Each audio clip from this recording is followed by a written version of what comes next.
falando agora. É sempre uma alegria estar aqui junto com os irmãos, tendo esse privilégio de podermos adorar e cultuar ao nosso Deus juntos. Como é bom poder retornar a esta amada igreja, depois de 2 anos, e poder rever alguns olhos e olhares. Não digo rosto, porque eu estou vendo só metade da face dos irmãos.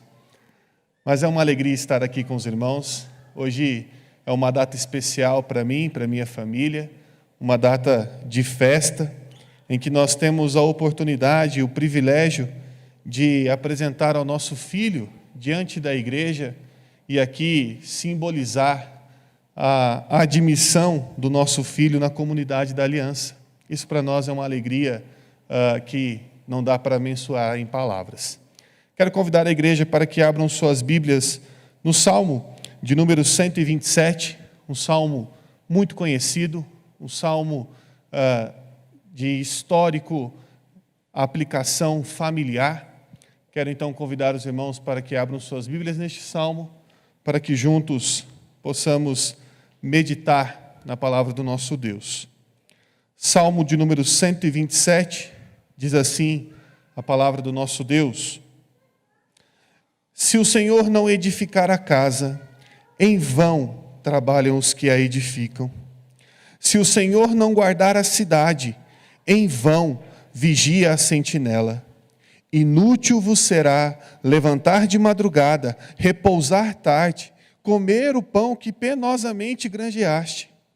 Aos seus amados ele o dá enquanto dormem. Herança do Senhor são os filhos, o fruto do ventre, seu galardão. Como flechas na mão do guerreiro, assim os filhos da mocidade. Feliz o homem que enche deles a sua aljava. Não será envergonhado quanto pleitear com os inimigos à porta. Curva sua cabeça e vamos agradecer a Deus pela sua palavra. Pai amado, Pai querido, graças te damos, ó Deus, pela leitura da tua palavra, porque quando a lemos nós somos edificados por ela e por ela somente. Agora, Deus, nós te rogamos para que mais uma vez, pela instrumentalidade do teu Santo Espírito, possamos não só compreender a tua palavra, mas dela encontrar aplicação para a nossa vida, e que dia após dia, no aplicar da tua palavra em nós, que possamos, ó Deus, nos tornar aptos para viver, ó Deus, a vida que o Senhor mesmo nos escolheu para viver. Esta é a nossa oração em Cristo Jesus. Amém. Amados, passei a minha infância tendo como diversão viajar, ou pelo menos estar perto das estradas, para poder ler aquilo que nós tínhamos como a sabedoria popular. Estou falando daquelas velhas frases que existiam no para-choque dos caminhões, onde dali nós extraíamos verdadeiras sapiências, sabedorias do dito popular. E existe um adesivo de carro, e existe também um desses escritos nesses para-choques, que diz que nenhum sucesso na vida compensa o fracasso na construção do lar. Isso parece uma verdade que, por muito, tem sido esquecida pelas famílias, pelos pais, pelas mães nos dias de hoje. Nenhum sucesso da vida compensa o fracasso na construção ou na edificação de um lar.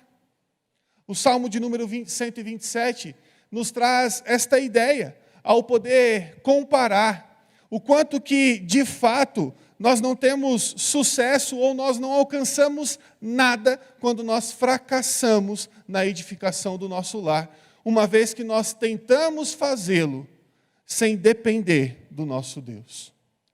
Este salmo, amados, que nós lemos, ele pode ser dividido facilmente em 2 partes. A primeira parte vai falar justamente deste fracasso, dessas pessoas que tentaram viver a sua vida, edificar o seu lar, construir a sua casa na autossuficiência. E depois o texto vai nos revelar na segunda parte aquilo que verdadeiramente precisamos de fato, amar, de fato, valorizar na nossa casa os nossos filhos. Gostaria então, amados, de realmente olhar para esse texto com os irmãos, para que possamos dele extrair alguns princípios para a nossa vida. Antes de mais nada, amados, é importante nós enfatizarmos quem escreveu este texto. Quem escreveu o Salmo de número 127 foi Salomão. E Salomão escreve este Salmo já no final de sua vida, ao poder avaliar todas as suas muitas experiências com relação à sua vida, com relação a tudo que ele construiu, tudo aquilo que ele adquiriu, tudo aquilo que ele conquistou, e também com relação à sua família, com relação à sua casa, com relação ao seu lar. Salomão tem muitas coisas a nos ensinar. E eu gostaria então que os irmãos ficassem com isso em mente, porque em tempos oportunos nós vamos relembrar um pouco da história de Salomão e os irmãos vão ver o quão é importante esta experiência que ele nos traz ao escrever este salmo. Assim sendo, amados, o primeiro ponto que eu gostaria de trabalhar com os irmãos é o fruto da avareza, a futilidade da autossuficiência. Os irmãos podem achar que este é um tema oportuno para os dias de hoje, mas mal sabem os irmãos que muitos de nós, diariamente, nós nos apoderamos dessa futilidade e queremos viver uma vida autossuficiente, na qual nós fomos ensinados, nós fomos treinados a viver e a conquistar tudo através do esforço das nossas mãos. Nós fomos treinados, nós fomos ensinados, nós fomos criados a ter sucesso, a que as pessoas reconheçam os nossos esforços. É este tipo de vida fútil, é este tipo de vida vã, é este tipo de vida autossuficiente que o texto ele nos apresenta nos 2 primeiros versos. Diz assim a palavra do nosso Deus, amados: se o Senhor não edificar a casa, em vão trabalham os que a edificam. Se o Senhor não guardar a cidade, em vão vigia a sentinela. Inútil vos será levantar de madrugada, repousar tarde, comer o pão que penosamente granjeaste. Aos seus amados ele o dá enquanto dormem. Amados, a palavra que traduz aqui a expressão em vão é a palavra inútil. É inútil fazer todas estas coisas sem depender do nosso Deus. Ou seja, amados, esta palavra também nos traz a ideia de algo vazio, de algo vão, de algo sem sentido algum. Esta palavra, amados, ela nos traz a ideia de algo fútil, de algo frustrante, de algo, amados, que não nos leva ao fim que nós desejamos. O texto, amados, ele destaca aqui 3 ocupações dos homens que são fúteis, sem o envolvimento do nosso Senhor. Salomão, ele escolhe bem o nome do nosso Deus ao usar este texto. Ele escreve aqui Iavé, se referindo ao Deus da criação, o Deus que tem o poder e o domínio sobre todas as coisas. É este Deus que Salomão ele quer destacar. É este Deus que Salomão ele quer dizer que muitas vezes nós queremos abandoná-lo, nós queremos virar as costas para ele e viver na nossa autossuficiência. Salomão, amados, ele destaca o fato de nós queremos construir a nossa casa, o nosso lar. O fato de nós queremos guardar a cidade e o fato de nós trabalharmos duro sem depender do Senhor. Vejam, amados, a construção vã que Salomão ele expressa aqui é a construção em vista daquilo que pode ser tanto fisicamente ou da própria edificação do lar, falando da sua família. Se bem que a primeira opção da construção de uma casa, da construção de um prédio, de um abrigo, parece que é a mais viável que Salomão está querendo destacar aqui. O texto traz, amados, a ideia de um serviço pesado, de um labor e de uma fadiga muito grande, que feito na autossuficiência, não leva a nada. Os irmãos sabem do que eu estou falando. Os irmãos conseguem compreender aquilo que Salomão está querendo dizer. Quantas vezes, quantas pessoas, quantas histórias vocês conheceram de pessoas que trabalharam a vida inteira para poder levantar um patrimônio, para poder construir uma mansão, para poder construir e adquirir tantas coisas, e pouco aproveitaram todas elas? Quantas pessoas se dedicam em construir uma casa, se dedicam em comprar um apartamento, se dedicam em ter posses, ter bens, não se preocupando com a edificação daquilo que é mais importante dentro daquele local. Muitas pessoas, amados, muitas pessoas assim o fazem. Eu, conversando com um senhor em Campos do Jordão, esse senhor é dono de muitos prédios, inclusive do local onde nós alugamos o templo, o salão, para nós funcionarmos a nossa igreja. E conversando com ele, ele me fez uma oferta para que nós comprássemos aquele local. E eu conversando com ele, dizendo, mas seu Jarbes, para que vender algo no centro da cidade, de maneira tão rápida, de maneira tão que seja prejudicial, economicamente falando, ao Senhor?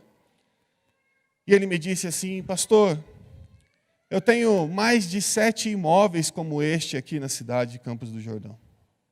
Cada imóvel desse tem aí o seu valor comercial de mais de 2 milhões. Mas, pastor, eu trabalhei tanto a minha vida toda para poder adquirir todas essas coisas. E hoje eu me vejo com um pouco mais de 60 anos de idade, com câncer, com insuficiência renal, e eu nada aproveitei de tudo isso que eu adquiri. Os meus filhos todos cresceram, casaram, não moram mais junto conosco, moram distantes, e eu pouco aproveitei a formação, eu pouco aproveitei os frutos do meu trabalho.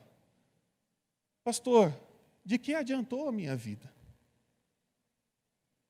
Amados, este é apenas um relato de apenas um homem que no final da sua vida caiu em si, de que tudo aquilo que ele fez na autossuficiência não adiantou de nada.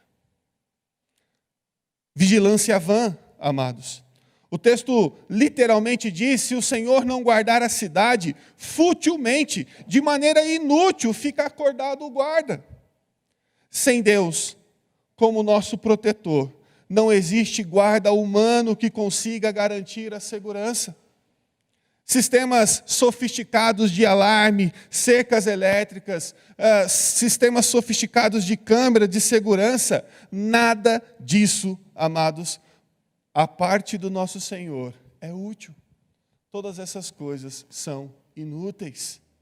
E os irmãos sabem bem daquilo que eu estou dizendo. Quantos dos irmãos já se preocuparam tanto em vigiar a sua família, em vigiar os seus filhos, e uma vez em que eles saem, se distanciam, eles voltam tristes, chorando, gripados, doentes, alguns quebrou um braço, alguns torceu um pé, e os irmãos ficam como? Os irmãos ficam angustiados, ficam tristes, e acham que fracassaram como pais. Amados, nenhum tipo de vigilância à parte do nosso Deus, nenhum tipo de vigilância realizado na autossuficiência humana é útil. O texto diz que isso é algo fútil, que isso é algo que não serve para nada. Nós temos também, amados, o trabalho vão. O terceiro vão que o texto usa descreve o trabalho duro. Aquele trabalho, amados, que literalmente é de se arrastar da cama, porque não se consegue levantar ou abrir os olhos para poder ir trabalhar. Muitos até ficam até depois do horário, são os primeiros a chegar e os últimos a sair. Amados, nenhum tipo de trabalho feito na autossuficiência é útil.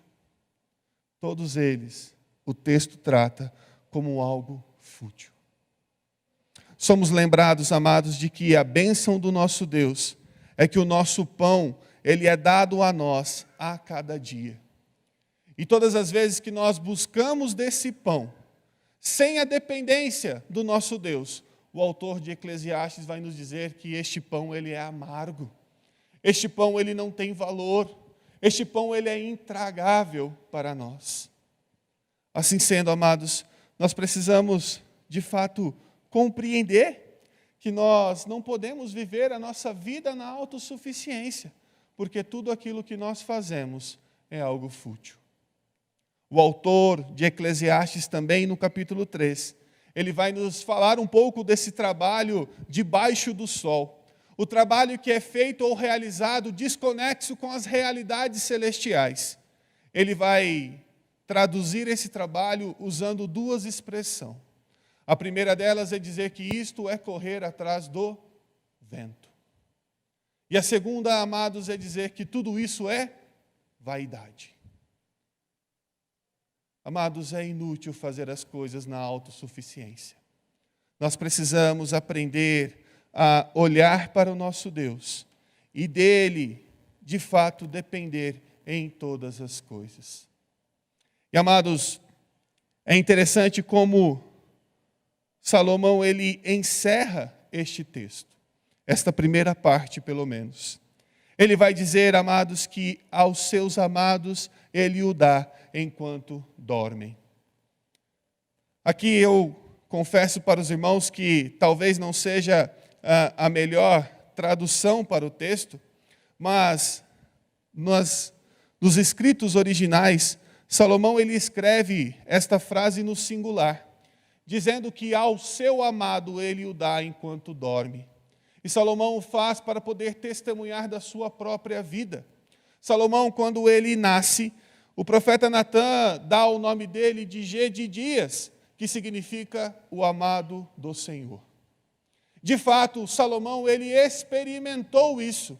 Ele experimentou que todas as vezes em que ele colocava a sua vida ou todo o seu reino na dependência de Deus, Deus os abençoava. Deus, ele de fato, dava ao povo tudo aquilo que eles necessitavam. Assim sendo, amados, Salomão, ele está aqui expressando a sua própria vida, de que todas as vezes em que ele descansou em Deus, ele foi assim recompensado, ele foi suprido. É importante, amados, nós falarmos, ou nós relembrarmos, que Salomão, ao dizer que ele é o amado do Senhor, ele também vai falar sobre a provisão que o próprio Deus deu com relação a seu pai. Davi, quando se deita pela primeira vez com Betseba, e dela ali então gera um filho, os irmãos vão se lembrar da história, que este filho ele adoece. Davi então ele clama a Deus, ele jejua, ele pede para que Deus poupe aquela criança. Mas depois de 7 dias, aquela criança ela continua doente e vem a falecer. Mas Deus ele se lembra de Davi, ele se lembra das dores de Davi, do clamor de Davi, e então permite que Davi novamente se deite com Betseba. E dela então eles têm um filho, e este filho então vem a se chamar Gedidias, o amado do Senhor, mais conhecido como Salomão. Salomão ele conhecia a história de seu pai, e ele então diz mais uma vez, que todas as vezes que nós tentamos fazer as coisas através do nosso próprio esforço, com as nossas próprias mãos, isto é algo inútil perante o nosso Deus.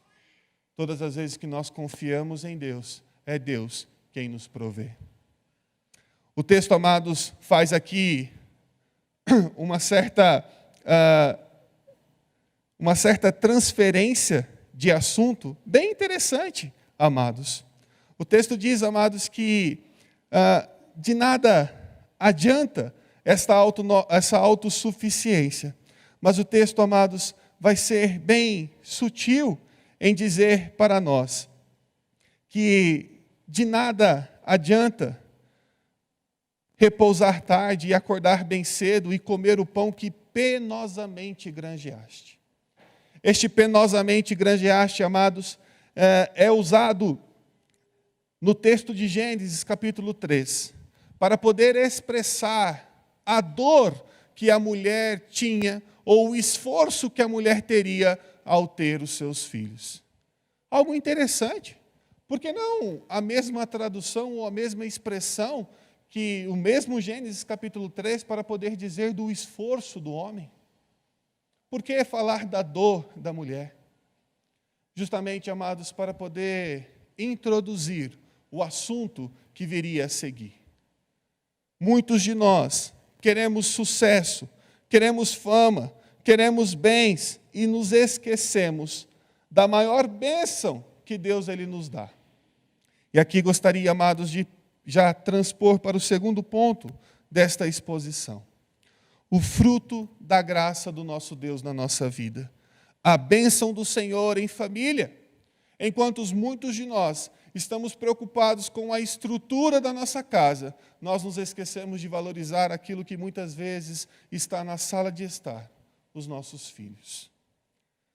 Assim sendo, amados, o texto nos apresenta que a herança do Senhor são os frutos, o filho do ventre, o seu galardão, como flechas na mão do guerreiro, assim os filhos da mocidade. Feliz o homem que enche delas a tua aljava, não será envergonhado quando pleitear com seus inimigos à porta. A segunda parte desse salmo, amados, muda o foco da construção da casa para a construção daquilo que é mais precioso, a nossa família. E aqui, amados, é traduzido como sendo os nossos filhos. Eu gostaria, amados, de destacar a maneira como Salomão ele expressa sobre aquilo que verdadeiramente os nossos filhos são. Pense agora nos seus filhos. Aqueles que já são abençoados, pensem nos seus netos. E aqueles que são mais que abençoados, pensem nos seus bisnetos. Pense na geração futura. Como você os vê? Como você pensa sobre eles? Alguns dos irmãos já estão até sorrindo e rindo.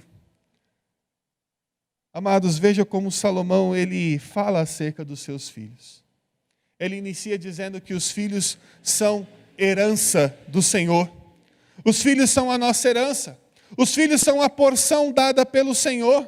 Não há maior bênção que continuamente, não há maior bênção do que a continuidade do nosso nome, do que, de fato, vermos descendentes espalhados pela terra, mas descendentes que são piedosos.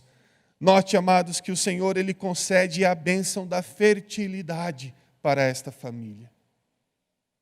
Os irmãos conhecem histórias, tanto bíblicas, quanto da nossa convivência, de mulheres que foram diagnosticadas com a impossibilidade de ter filhos.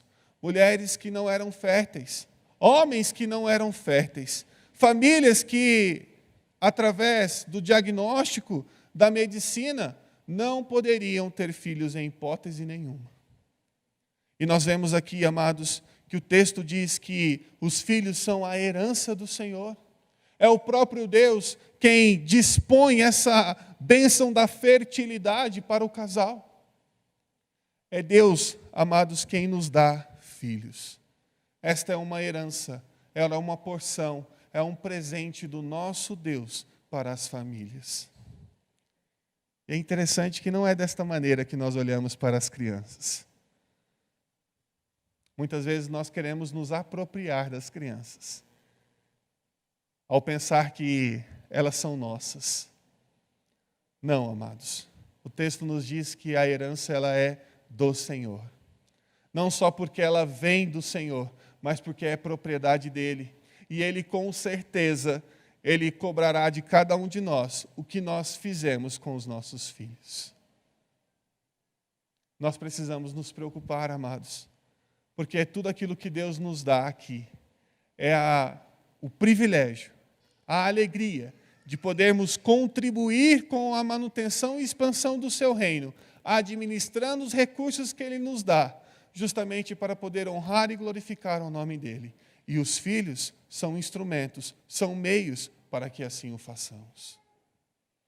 Salomão, amados, ele vai dizer que os filhos são herança do Senhor e que os filhos são fruto. Fruto, amados, é o resultado da bênção divina nas Escrituras. Provérbios capítulo 29, verso de número 17, nos lembra de que os filhos são delícias para os pais, quando bem corrigidos, quando bem disciplinados, quando bem treinados. Corrige o teu filho e ele te dará descanso, dará delícias para a tua alma. A palavra delícias, amados, usada em Provérbios, ela foi usada somente em outras 2 vezes no Antigo Testamento. E ambas as vezes para poder dizer de banquetes, de comidas que de fato agradavam ao paladar. Os filhos são verdadeiros frutos da nossa vida. São delícias para nós, quando nós de fato os criamos segundo as Escrituras. Os filhos são herança, os filhos são fruto, os filhos, amados, são uma recompensa. O verso de número 3, amados, também diz que o filho é um galardão do Senhor. O termo galardão era usado para poder dizer do salário daqueles que trabalhavam no Antigo Testamento. Era o salário dos servos, dos soldados, dos pastores. Ou então era uma paga pela sua fidelidade. O texto, amados, usa a palavra galardão para poder dizer do prêmio que Deus lhe dá aos pais. Ou seja, amados, o trabalho duro que o vento dissipou no verso de número 1, agora ele recebe um salário digno. Filhos preciosos. Os filhos, amados, é o galardão, é a paga perfeita de Deus aos pais. E aqui, amados, preciso fazer apenas um parênteses e dizer que, de fato, os filhos são a paga perfeita aos pais, tanto daquilo que eles fizeram de bom para os seus pais, quanto daquilo que eles aprontaram para com seus pais. Então, observe lá na sua casa. Se o seu filho ele é muito namorador, com certeza, o pai ou a mãe foi muito namorador. Se o filho era muito arteiro, pode ter certeza que o pai ou a mãe foi muito arteiro na sua vida. O Thomas é galã, com certeza os seus pais também eram galãs na sua juventude. O fato é, amados, que o texto nos apresenta que os filhos eles são a recompensa, a paga perfeita que Deus lhe dá para os pais. O texto, amados, nos diz que os filhos são herança, os filhos são fruto, os filhos são uma recompensa, os filhos eles são flechas. Como flechas na mão do guerreiro, assim os filhos da mocidade. Flechas, amados, no Antigo Testamento representava 2 ações. Tanto da linha de defesa, em que as pessoas faziam o uso do arco e flecha para poder se defender, mas também para poder dizer da provisão, quando eles assim usavam para poder caçar e trazer comida para suas casas. Talvez a ideia, amados, desta metáfora seja de fato que os filhos, eles são de fato instrumentos que os pais precisam manusear corretamente para que eles possam atingir o alvo, para que eles possam alcançar o alvo desejado e assim futuramente, de fato, trazer proteção, mas também trazer provisão para a sua casa, para os seus pais. Os filhos amados, de fato, eles é quem futuramente vão tanto proteger, guardar, quanto também trazer provisão para os seus pais. Os irmãos, e aqui a Igreja Presbiteriana Central de São José dos Campos é muito abençoada com relação a isso. Os irmãos conhecem mais do que eu, ouviram, presenciaram irmãos que foram longe com relação à sua idade. Irmãos que atingiram mais de 95, 100, 105. Me referindo, o irmão Silas ainda está firme? Firme na gaita? Então ele deve estar com 106 anos neste ano. Pessoas que foram além. E quem cuida dessas pessoas? Quem cuida dos nossos idosos? Quem é que protege, quem é que traz a provisão daqueles que não têm mais força para poder assim o fazer por si mesmo? São os filhos. Os filhos amados, eles de fato são flechas nas mãos dos seus pais. Instrumentos para poder trazer segurança e para poder trazer provisão a seus pais. E o texto, amados, ele vai dizer que os filhos também são uma bênção. Uma palavra-chave que descreve o homem ou a mulher que tem filhos é a palavra feliz. Feliz o homem que enche deles a sua aljava. Feliz, amado, significa abençoado. Abençoado no Antigo Testamento traz a ideia de que Deus ele dá condições para obter sucesso. Ou seja, amados, o que o texto nos está dizendo é que os filhos são esta bênção. Os filhos são este presente do nosso Deus para que os pais possam alcançar sucesso na sua vida.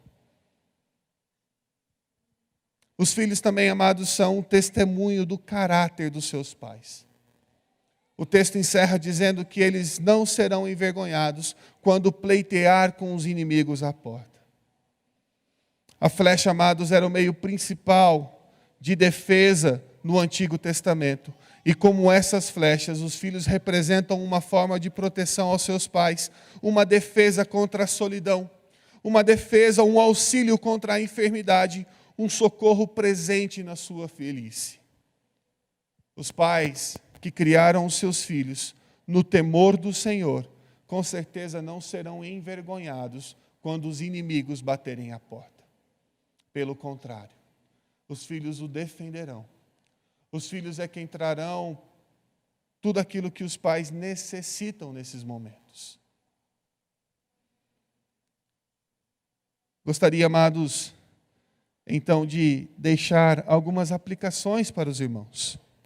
À luz do Salmo de número 127, eu gostaria, então, de sugerir aos irmãos apenas 5 aplicações. A primeira delas, amados, é que nós devemos reconhecer que o tesouro maior de Deus é a nossa família. Não abra mão deste tesouro. Não terceirize este tesouro. Não entregue ou não possibilite que outras pessoas manuseiem este tesouro. A nossa família é um bem que o Deus, Ele entregou, confiou nas nossas mãos. E nós precisamos compreender isto, amados. Em segundo lugar, amados, nós devemos desafiar a perspectiva cultural sobre os filhos, que trata os nossos filhos como pequenos deuses ou então como pequenas pragas na nossa vida. Não olhe para os seus filhos desta maneira. Olhe para os seus filhos verdadeiramente como eles são, como instrumentos que nós precisamos manusear bem para poder honrar e glorificar o nome do nosso Deus. Em terceiro lugar, amados, aqui uma pequena reflexão aos irmãos. Casais sem filhos, de fato, devem considerar a possibilidade de adoção.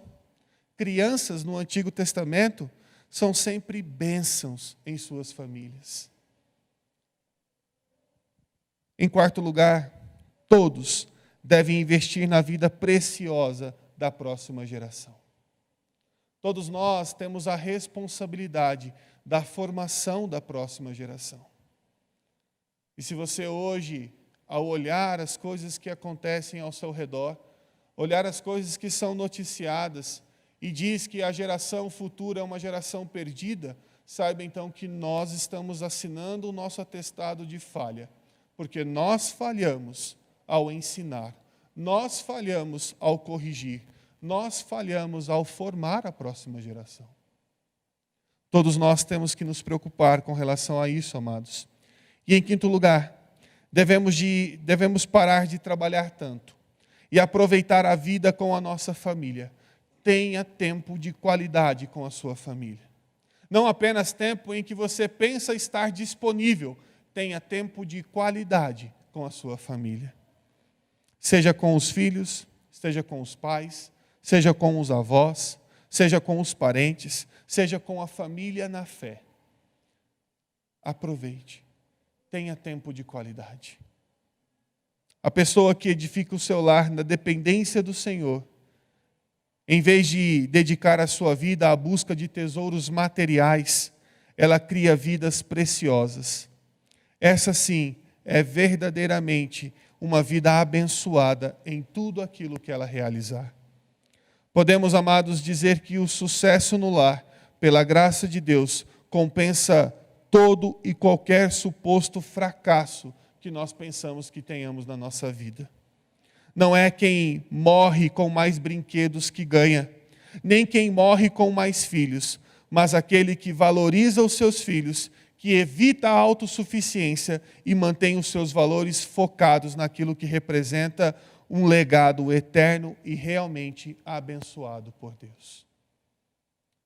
Que Deus abençoe a vida dos irmãos e que os irmãos saiam daqui com uma perspectiva diferente sobre aquilo que realmente importa. Parem de pensar na futilidade da autossuficiência e se concentrem em edificar o lar, valorizando a sua família, valorizando naquilo que Deus ele entregou nas suas mãos.